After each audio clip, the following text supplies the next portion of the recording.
Hi everyone, this is Robert. Welcome to The Well-Told Tale. Every week we bring you the finest science fiction and fantasy stories ever written. Today we return to The Wind in the Willows by Kenneth Grahame. Last time, the mole met the rather excitable Mr. Toad, who is now obsessed with motorcars. More about him soon, because this time we go searching into the wild wood for another fantastic character, the badger. It's time to pull up a chair, relax and enjoy part 3 of The Wind in the Willows by Kenneth Grahame. Chapter 3. The Wild Wood.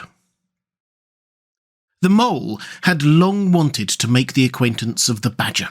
He seemed by all accounts to be such an important personage and, though rarely visible, to make his unseen influence felt by everybody about the place.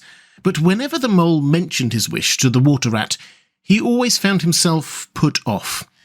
"It's all right," the rat would say. "Badger'll turn up some day or other. He's always turning up, and then I'll introduce you. The best of fellows, but you must not only take him as you find him, but when you find him." "Couldn't you ask him here? Dinner or something?" asked the mole. "He wouldn't come," replied the rat simply. "Badger hates society, and invitations, and dinner, and all that sort of thing." "Well, then, supposing we go and call on him?" suggested the mole. "Oh, I'm sure he wouldn't like that at all," said the rat, quite alarmed. "He's so very shy. He'd be sure to be offended. I've never even ventured to call on him at his own home myself, though I know him so well. Besides, we can't. It's quite out of the question, because he lives in the very middle of the wild wood." "Well, supposing he does," said the mole. "You told me the wild wood was all right, you know." "Oh, I know, so it is," replied the rat evasively, "but I think we won't go there just now. Not just yet. It's a long way, and he wouldn't be at home at this time of year anyhow, and he'll be coming along some day if you'll wait quietly."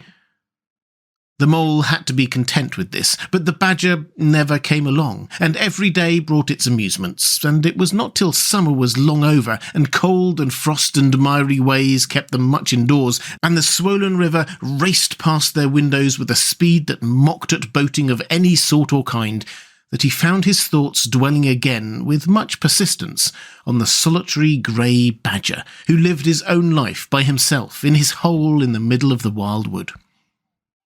In the winter-time, the rat slept a great deal, retiring early and rising late. During his short day, he sometimes scribbled poetry or did other small domestic jobs about the house.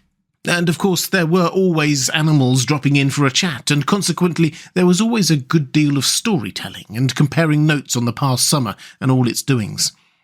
Such a rich chapter it had been when one came back to look on it all, with illustrations so numerous and so highly coloured. The pageant of the Riverbank had marched steadily along, unfolding itself in scene pictures that succeeded each other in stately procession. Purple loosestrife arrived early, shaking luxuriant tangled locks along the edge of the mirror whence its own face laughed back at it. Willow herb, tender and wistful, like a pink sunset cloud, was not slow to follow. Comfrey, the purple hand in hand with the white, crept forth to take its place in the line, and at last one morning the diffident and delaying dog-rose stepped delicately on the stage, and one knew, as if string music had announced it in stately chords that strayed into a gavotte, that June was here at last. One member of the company was still awaited, the shepherd boy for the nymphs to woo, the knight for whom the ladies waited at the window, the prince that was to kiss the sleeping summer back to life and love. But when meadow-sweet, debonair and odorous in amber jacket moved graciously to his place in the group, then the play was ready to begin. And what a play it had been! Drowsy animals, snug in their holes while wind and rain were battering at their doors, recalled still keen mornings, an hour before sunrise, when the white mist, as yet undispersed, clung closely along the surface of the water. Then the shock of the early plunge, the scamper along the bank, and the radiant transformation of earth, air, and water. when suddenly the sun was with them again, and grey was gold, and colour was born, and sprang out of the earth once more. They recalled the languorous siesta of hot midday, deep in green undergrowth, the sun striking through in tiny golden shafts and spots, the boating and bathing of the afternoon, the rambles along dusty lanes and through yellow cornfields, and the long, cool evening at last, when so many threads were gathered up, so many friendships rounded, and so many adventures planned for the morrow. There was plenty to talk about on those short winter days when the animals found themselves round the fire. Still, the mole had a good deal of spare time on his hands, and so one afternoon, when the rat in his armchair before the blaze was alternately dozing and trying over rhymes that wouldn't fit, he formed the resolution to go out by himself and explore the wild wood, and perhaps strike up an acquaintance with Mr. Badger. It was a cold, still afternoon, with a hard, steely sky overhead when he slipped out of the warm parlour into the open air. The country lay bare and entirely leafless around him, and he thought that he had never seen so far and so intimately into the insides of things as on that winter day when nature was deep in her annual slumber and seemed to have kicked the clothes off. Copses, dells, quarries, and all hidden places, which had been mysterious mines for exploration in leafy summer, now exposed themselves and their secrets pathetically, and seemed to ask him to overlook their shabby poverty for a while, till they could riot in rich masquerade as before, and trick and entice him with the old deceptions. It was pitiful in a way, and yet cheering, even exhilarating. He was glad that he liked the country undecorated, hard and stripped of its finery. He had got down to the bare bones of it, and they were fine and strong and simple. He did not want the warm clover and the play of seeding grasses, the screen of quickset. The billowy drapery of beech and elm seemed best away, and with great cheerfulness of spirit he pushed on towards the wild wood, which lay before him low and threatening, like a black reef in some still southern sea. There was nothing to alarm him at first entry. Twigs crackled under his feet, logs tripped him, funguses on stumps resembled caricatures, and startled him for a moment by their likeness to something familiar and far away. But that was all fun and exciting. It led him on, and he penetrated to the point where light was less, and trees crouched nearer and nearer, and holes made ugly mouths at him on either side. Everything was very still now. The dusk advanced on him steadily, rapidly, gathering in behind him and before, and the light seemed to be draining away like floodwater. Then the faces began. It was over his shoulder, and indistinctly, that he first thought that he saw a face, a little, evil, wedge-shaped face looking out at him from a hole. When he turned and confronted it, the thing had vanished. He quickened his pace, telling himself cheerfully not to begin imagining things, or there would be simply no end to it. He passed another hole, and another, and then, yes! Certainly a little narrow face with hard eyes had flashed up for an instant from a hole and was gone. He hesitated, braced himself up for an effort, and strode on. Then suddenly, and as if it had been so all the time, every hole, far and near, and there were hundreds of them, seemed to possess a face, coming and going rapidly, all fixing on him with glances of malice and hatred, all hard-eyed and evil and sharp. If he could only get away from the holes in the banks, he thought, there would be no more faces. He swung off the path and plunged into the untrodden places of the wood. Then the whistling began.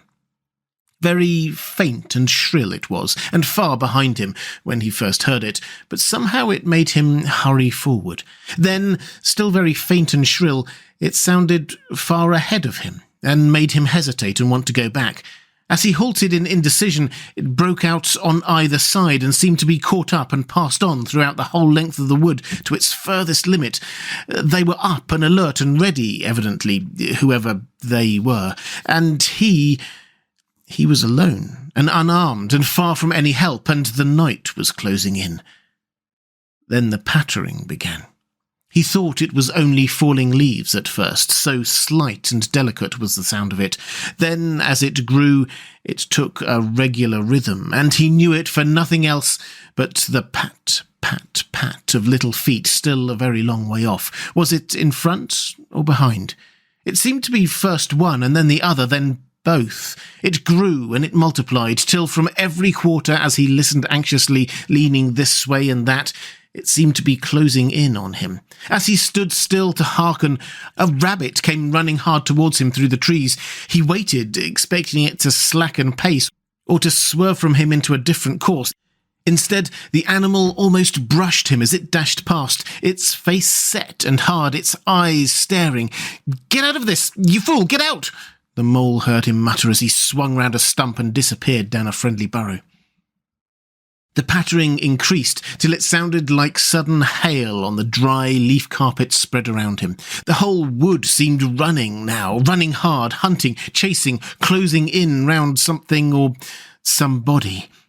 In panic, he began to run too, aimlessly, he knew not whither. He ran up against things, he fell over things and into things, he darted under things and dodged round things. At last, he took refuge in the deep, dark hollow of an old beech tree, which offered shelter, concealment, perhaps even safety, but who could tell? Anyway, he was too tired to run any further, and could only snuggle down into the dry leaves which had drifted into the hollow, and hope he was safe for a time. And as he lay there, panting and trembling, and listening to the whistlings and the patterings outside, he knew it at last, in all its fullness, that dread thing which other little dwellers in field and hedgerow had encountered here, and known as their darkest moment, that thing which the rat had vainly tried to shield him from, the terror of the wild wood. Meantime, the rat, warm and comfortable, dozed by his fireside. His paper of half-finished verses slipped from his knee, his head fell back, his mouth opened, and he wandered by the verdant banks of dream rivers. Then a coal slipped. The fire crackled and sent up a spurt of flame, and he woke with a start. Remembering what he had been engaged upon, he reached down to the floor for his verses, pored over them for a minute, and then looked round for the mole, to ask him if he knew a good rhyme for something or other. But the mole was not there. He listened for a time. The house seemed very quiet. Then he called, "Moley?" several times, and receiving no answer, got up and went out into the hall. The mole's cap was missing from its accustomed peg. His galoshes, which always lay by the umbrella stand, were also gone. The rat left the house and carefully examined the muddy shore of the ground outside, hoping to find the mole's tracks. There they were, sure enough. The galoshes were new, just bought for the winter, and the pimples on their soles were fresh and sharp. He could see the imprints of them in the mud, running along straight and purposeful, leading direct to the wild wood. The rat looked very grave and stood in deep thought for a minute or two. Then he re-entered the house, strapped a belt around his waist, shoved a brace of pistols into it, took up a stout cudgel that stood in a corner of the hall, and set off for the wild wood at a smart pace. It was already getting towards dusk when he reached the first fringe of trees and plunged without hesitation into the wood, looking anxiously on either side for any sign of his friend. Here and there, wicked little faces popped out of holes, but vanished immediately at the sight of the valorous animal, his pistols, and the great ugly cudgel in his grasp, and the whistling and pattering which he had heard quite plainly on his first entry died away and ceased, and all was very still. He made his way manfully through the length of the wood to its furthest edge, then, forsaking all paths, he set himself to traverse it, laboriously working over the whole ground, and all the time calling out cheerfully, "Moley! Moley! Moley! Where are you? It's me! It's Old Rat!" He had patiently hunted through the wood for an hour or more, when, at last to his joy, he heard a little answering cry.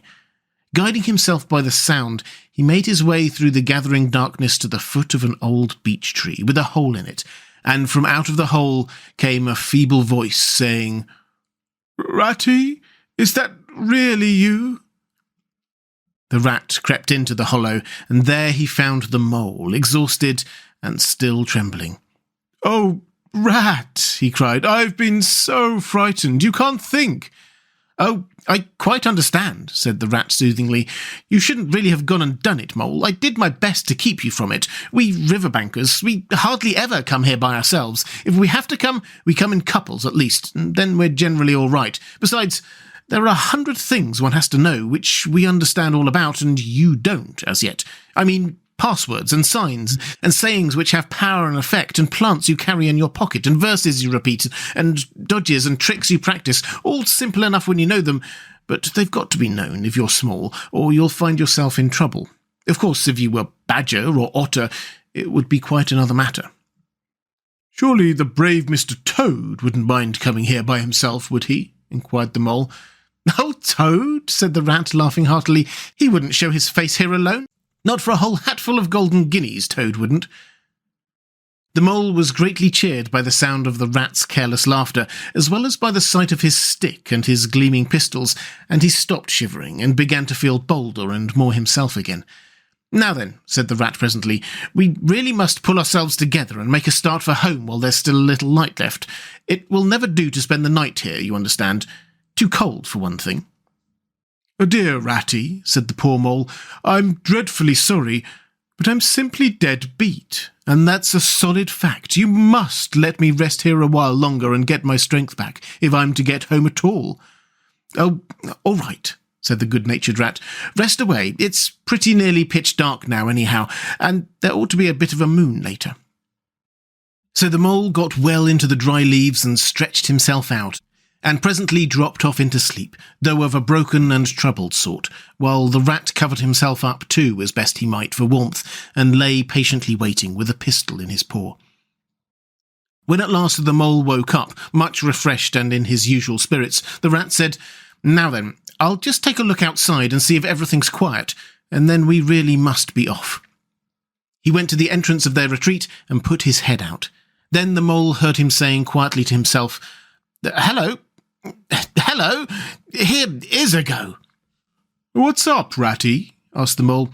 "Snow is up," replied the rat briefly, "or rather down. It's snowing hard."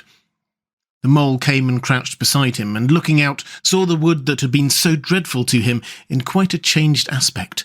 Holes, hollows, pools, pitfalls, and other black menaces to the wayfarer were vanishing fast, and a gleaming carpet of fairy was springing up everywhere that looked too delicate to be trodden upon by rough feet. A fine powder filled the air and caressed the cheek with a tingle in its touch, and the black boles of the trees showed up in a light that seemed to come from below.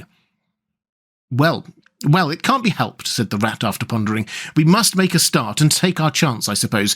The worst of it is, I don't know exactly where we are, and now this snow makes everything look so very different." It did indeed. The Mole would not have known that it was the same wood. However, they set out bravely and took the line that seemed most promising, holding on to each other and pretending with invincible cheerfulness that they recognised an old friend in every fresh tree that grimly and silently greeted them, or saw openings, gaps or paths with a familiar turn in them, like in the monotony of white space and black tree trunks that refused to vary. An hour or two later, they had lost all count of time. They pulled up, dispirited, weary, and hopelessly at sea, and sat down on a fallen tree trunk to recover their breath and consider what was to be done. They were aching with fatigue and bruised with tumbles. They had fallen into several holes and got wet through. The snow was getting so deep that they could hardly drag their little legs through it, and the trees were thicker and more like each other than before. There seemed to be no end to this wood, and no beginning, and no difference in it, and worst of all, no way out. "We can't sit here very long," said the rat. "We shall have to make another push for it, and do something or other. The cold is too awful for anything, and the snow will soon be too deep for us to wade through." He peered about him and considered. "Look here," he went on. "This is what occurs to me. There's a sort of dell down here in front of us, where the ground seems all hilly and humpy and hummocky. We'll make our way down into that and try and find some sort of shelter, a cave or a hole with a dry floor to it, out of the snow and the wind, and there we'll have a good rest before we try again, for we're both of us pretty dead beat. Besides, the snow may leave off, or something may turn up." So once more they got on their feet and struggled down into the dell, where they hunted for a cave or some corner that was dry and a protection from the keen wind and the whirling snow. They were investigating one of the hummocky bits the rat had spoken of, when suddenly the mole tripped up and fell forward on his face with a squeal. "Oh, my leg!" he cried. "Oh, my poor shin!" And he sat up on the snow and nursed his leg in both of his front paws. "Oh, poor old mole," said the rat kindly. "You don't seem to be having much luck today, do you? Let's have a look at the leg. Yes," he went on, going down on his knees to look, "you've cut your shin, sure enough. Wait till I get my handkerchief and tie it up for him." "I must have tripped over a hidden branch or a stump," said the mole miserably. "Oh, my. Oh, my." "It's very clean cut," said the rat, examining it again attentively. "That was never done by a branch or a stump. Looks as if it was made of a sharp edge of something in metal. Funny." He pondered a while and examined the humps and slopes that surrounded them. "Well, never mind what was done," said the mole, forgetting his grammar in his pain. "It hurts just the same, whatever done it." But the rat, after carefully tying up the leg with his handkerchief, had left him and was busy scraping in the snow. He scratched and shovelled and explored, all 4 legs working busily, while the mole waited impatiently, remarking at intervals, "Oh, come on, rat." Suddenly the rat cried, "Hooray!" and then, "Hooray! Hooray! Hooray! Hooray!" and fell to executing a feeble jig in the snow. "What have you found, Ratty?" asked the mole, still nursing his leg. "Come and see," said the delighted rat as he jigged on. The mole hobbled up to the spot and had a good look. "Well," he said at last slowly, "I see it right enough. Seen the same sort of thing before, lots of times. Familiar object, I call it. A door scraper. Well, what of it? Why dance jigs around a door scraper?" "But don't you see what it means, you dull-witted animal?" cried the rat impatiently. "Of course I see what it means," replied the mole. "It simply means that some very careless and forgetful person has left his door scraper lying about in the middle of the wild wood, just where it's sure to trip everybody up. Very thoughtless of him, I call it. When I get home, I shall go and complain about it to somebody or other. See if I don't." "Oh dear," cried the rat in despair at his obtuseness. "Here, stop arguing and come and scrape." He set to work again and made the snow fly in all directions around him. After some further toil, his efforts were rewarded, and a very shabby doormat lay exposed to view. "There, what did I tell you?" exclaimed the rat in great triumph. "Absolutely nothing whatever," replied the mole, with perfect truthfulness. "Well, now," he went on, "you seem to have found another piece of domestic litter, done for and thrown away, and I suppose you're perfectly happy. Better go ahead and dance your jig around it if you've got to, and get it over, and then perhaps we can go on and not waste any more time over rubbish heaps. Can we eat a doormat, or sleep under a doormat, or sit on a doormat, and sledge home over the snow on it, you exasperating rodent?" "Do you mean to say," cried the excited rat, "that this doormat doesn't tell you anything?" "Really, rat," said the mole, quite pettishly, "I think we've had enough of this folly. Whoever heard of a doormat telling anyone anything? They simply don't do it. They are not that sort at all. Doormats know their place." "Now, look here, you thick-headed beast," replied the rat, really angry. "This must stop. Not another word, but scrape, and scratch and dig and hunt around, especially on this side of the hummocks, if you want to sleep dry and warm tonight, for it's our last chance." The rat attacked a snowbank beside them with ardour, probing with his cudgel everywhere and then digging with fury. And the mole scraped busily too, more to oblige the rat than for any other reason, for his opinion was that his friend was getting light-headed. Some 10 minutes' hard work, and the point of the rat's cudgel struck something that sounded hollow. He worked till he could get a paw through and feel, then called the mole to come and help him. Hard at it went the 2 animals, till at last the result of their labours stood in full view of the astonished and hitherto incredulous mole. In the side of what had seemed to be a snowbank stood a solid-looking little door, painted a dark green. An iron bell-pull hung by the side, and below it, on a small brass plate, neatly engraved in square capital letters, they could read by the aid of moonlight, "Mr. Badger." The mole fell backwards on the snow from sheer surprise and delight. "Rat," he cried in penitence, "you're a wonder, a real wonder. That's what you are. I see it all now. You argued it out, step by step, in that wise head of yours, from the very moment that I fell and cut my shin, and you looked at the cut, and at once your majestic mind said to itself, 'Door scraper,' and then you turned to and found the very door scraper that done it. Did you stop there? No! Some people would have been quite satisfied, but not you. Your intellect went on working. 'Let me only just find a doormat,' says you to yourself, 'and my theory is proved.' And of course, you found your doormat. You're so clever. I believe you could find anything you liked. Now, says you, that door exists as plain as if I saw it. There's nothing else remains to be done but to find it. Well, I've read about that sort of thing in books, and I've never come across it before in real life. You ought to go where you'll be properly appreciated. You're simply wasted here among us fellows. If I only had your head, Ratty." "But as you haven't," interrupted the rat rather unkindly, "I suppose you're going to sit in the snow all night and talk. Get up at once and hang on that bell pull you see there, and ring hard as you can, while I hammer." While the rat attacked the door with his stick, the mole sprang up at the bell pull, clutched it and swung there, both feet well off the ground, and from quite a long way off they could faintly hear a deep-toned bell respond.